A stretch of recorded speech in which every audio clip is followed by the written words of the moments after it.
What's up, Beauty Echoes? Hey, this your girl, MAk-MARYlee Davis, a.k.a. Mary Mac. What's up, girlfriend? Milwaukee, Wisconsin. Hey, they was the Green Bay Packers. Ha ha. Girlfriend, you might want to start packing real soon. For real, for real.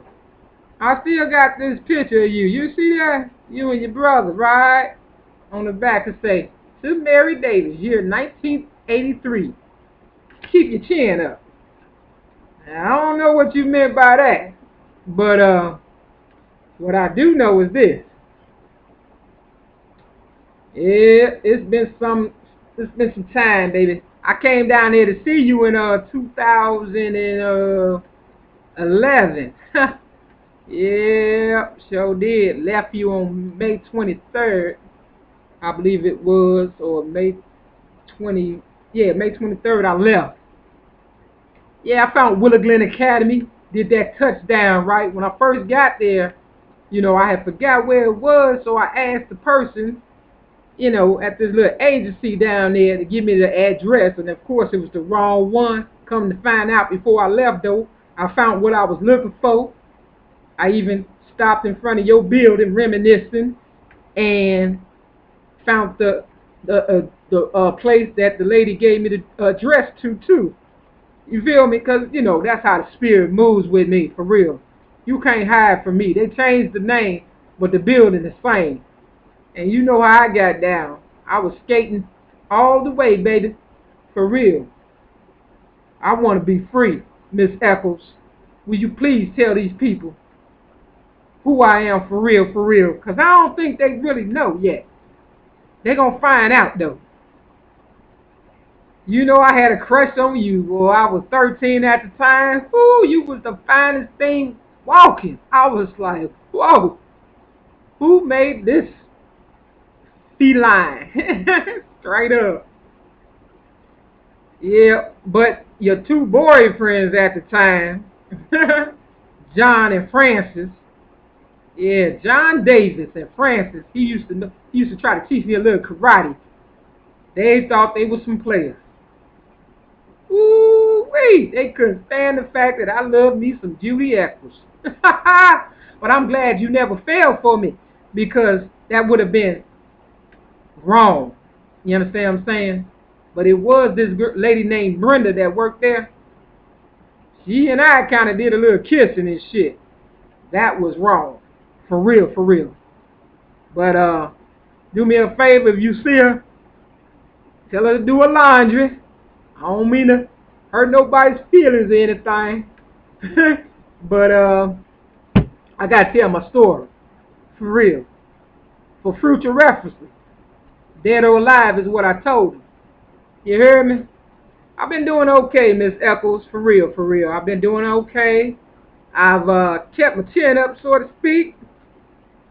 And I'm hoping you get this video and I'm able to see you one day before my time run out here on earth, because I talk highly about you in my book that I haven't put out, Award This State / Coming Out Hard, and due to the fact that you never did go for any of my sexual advancements towards you, because I was kind of suave back then and debonair, that you could have easily failed for me, but you did, and I appreciate that because you are an example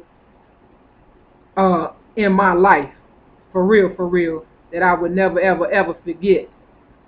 Straight up. A positive example. I don't have a whole lot of those in my life, but I can say that you were one of them. I don't know if your intentions was good or not, but the fact remains the same on my end. So yeah, I caught that touchdown, but not with you. But when they threw that football, I still got the scar to prove it. I gotta always prove things to people. When they threw that football, I caught it. Straight up. Touchdown. Real talk. Right now my life is a little shaky, but for the most part, I'm still doing the best thing I can. I'm going to tell a little story. I remember I went to the Palace skating rink. Woo, I used to could skate, boy. I could flip on skates, you know, do a Chinese split. Was it a Chinese split? Well, you know, I was pretty good at skating. I was so good one time I signed myself up in the contest trying to get paid, and I failed. You know, I always said maybe it was a reason why I had to fall in order to tell the story that you can fall and get back up. But that's not the story I want to tell about the Palace skating rink. The one I want to tell about is when I had this purple coat. You understand what I'm saying? While I was at Willow Glen Academy, they bought me a purple coat, and the sleeves would come off. You understand what I'm saying? I love that coat. You know, I loved it so much it started getting raggedy on the inside, the pocket. And I sewed it up. You feel me? Kind of like a Rosa Parks thing. Anybody know Rosa Parks? He was a seamstress. I ain't no seamstress, but I can sew a pocket. You understand what I'm saying? Especially if you're in that motherfucker. Okay. So I sewed it up, right? But I ain't have a quarter to put in the locker one day when I went skating, right? So I put it in there and kept on doing my thing, skating. But when I went back to get the coat, it wasn't there. And everybody knows I love that coat. Come find out somebody stole my coat. And it was cold. And I had to walk back without a coat. Or take the bus. However I got there. Either I walked or I took the bus. More than likely I took the bus. But it was cold outside. I was like, man, what part of the game is this?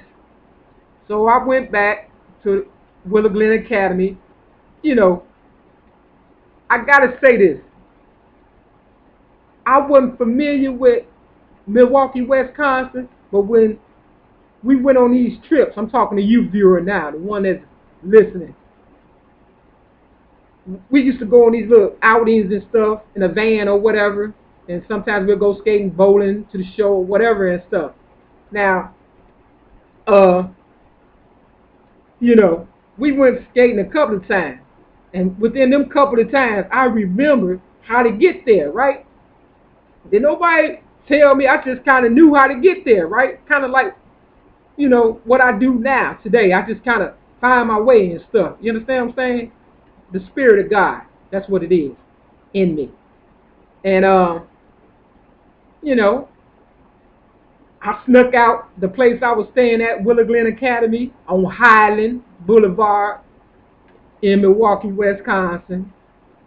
And, like I said, they changed the name, so you might go looking for it, and they be like, oh, it ain't there. Oh, it's there. Believe me, I can take you there if you want me to. You understand what I'm saying? Again, I told you I was there in 2011. Now, unless they tore that building down since then, and I doubt it, you understand what I'm saying? I could take you there. But,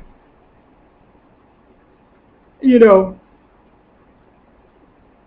I wasn't supposed to sneak out and go skating, but because of who I am, I used to listen to a song called Freedom by the Pointer Sisters, you know. And I think the staff knew if I was listening to a song like that, I had to be special at 13. For real. For real, for real. So when they saw my skates was missing, they just let me go skating. For real. They didn't give me no trouble because I wasn't giving them no trouble. They was like, well, she gone skating. Her skates gone. You understand what I'm saying? And I come back and they say a little something and I go again. But this time, when they stole my coat, I was like, damn. You understand what I'm saying? But I kept going back. And you know what? Somebody had the nerve to have my damn coat on. It was this one girl. I said, hey, that's my motherfucking coat. You understand what I'm saying? She was like, no, this is my coat. I said, no, baby, look in that pocket. Right there. I believe it was the right right-hand side pocket. I said, I think I might have pulled it out. That's how bold I was. And I said, see? I said, before I pulled it out, though, I said, I sold it up. And sure enough, when I pulled it out, it was sold up. You understand what I'm saying? I'm sewing this shit up, y'all. Is what I'm trying to get you to understand. For real. You understand what I'm saying? For real. And you know what? I walked away with 2 motherfucking coats that day. I sure the fuck did. She had a gang around her too. A standing army. It was just me and God. But I was getting my damn coat back that day. And I kind of feel like the same motherfucking way when I was 13. That's how I feel now. I feel like somebody stole my identity, Miss Oprah Winfrey. And I got to get it back. I'm sorry. You know I got to get it back, right? Judy Eccles will tell you, I'm going to get mine back. So, Miss Eccles, if you're listening, and you know me like you know me, you might want to tell Miss Winfrey today, for real, she better start giving me my identity back. Real motherfucker soon. Because if she don't, I'm going to have to take it off her motherfucking ass. For real. She don't want me to find her ass. I'll sniff her ass out like a bloodhound, like a runaway slave. And if I catch her, for real, ain't nothing else to talk about. See, I've been dancing and singing and stepping and, you know, all kind of shit with her ass. So please, whoever know her and know me like you know me, please tell that lady to stop playing with me. For real. Because just like this fucking mice that's dead over here that I'm finna take the fuck out of here. And do I gotta show you? Let me show you. Now the mice got more motherfucking strength than Oprah. This mice been fighting to live since 2 in the morning. And it's still alive. I almost want to pull it off, but I don't want to pull its skin off. You understand what I'm saying? Oprah, you still alive right now, just like this mouse. But eventually, you understand what I'm saying? I don't know how much more time that mouse got, but that little bitty mouse got more heart than you. Because he been fighting for a long time. It's almost 12 o'clock. He been crying since 2 this morning. Woke me up out my sleep. For real. He got more heart than you. And that's bad. That's real bad. Because I'd stood up and I'd gave all that shit back by now. I'd gave it away and walked away. For real. It's a curse. You got to know it. You understand what I'm saying? You steal from God. You've been cursed. For real. Am I saying I'm God? I'm the closest thing to save your ass right about now. For real. Because when God gets you, ain't nothing I can do. Ain't nothing I can do. For real. So you keep letting that demon devil use you to try to take my place because of your pride. You take that motherfucking pee off of pride, nigga. You got ride. You like giving away cars, nigga. Well, I left your car wash person down at Harper's Studio, that Cadillac magazine, goddammit. And I told him, it's brown. Tell Oprah this the color I want. Drop that motherfucking top and come get your motherfucking girl. For real. Otherwise, you on your own, baby. I ain't gonna be able to help you. You understand what I'm saying? For real. Before it's over with. So, Miss Eccles, I just want to say, yeah, I am. I'm keeping my chin up. Been through a lot. Been knocked down, though, a couple of times. You understand what I'm saying? But I always get back up. Always. For real. Even if I die, I will rise again. For real. And you can bet that. So, Miss Eccles, as beautiful as you was back then, I'm glad you and I never had a sexual encounter. Because I wouldn't be able to, sound as good as I do right now. Talking to you. Tell your brother, keep his chin up. And come to Chicago and represent the best. Because I've been to your city. I ain't see you, though. You feel me? I was hoping I ran into you, though. I went twice. Once again, when I think I was about 20, I drove down there. and I asked to see you. The second time was in 2011, like I said, and I took the Greyhound bus, and I walked to see if I could find you. Because I want to know what's really going on. Miss Echoes? Huh? Echo? Gotta go.